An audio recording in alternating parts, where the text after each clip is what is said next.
সুমির জন্য জীবনে কত কিছু করতে হবে আমাকে। আরে নুরা ফাতেহি কাকিমা তুমি?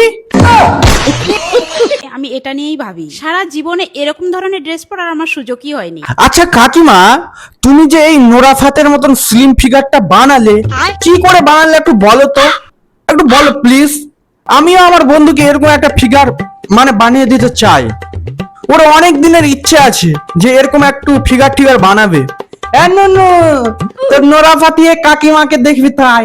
এরকম ধরনের ড্রেস আমি আগে পরিনি, আমি জানি না তোমাদের চোখে আমাকে কেমন লাগছে। এই ভাই এ তো হেলিকপ্টার কাকিমা। না না ভাই, আমি এর কাছে যাবই না। এ কিডন্যাপ টিডন্যাপ করে যদি শ্রাদ্ধ বাড়ির ভোলাঘরের কাছে নিয়ে চলে যাই, আমি যাব না।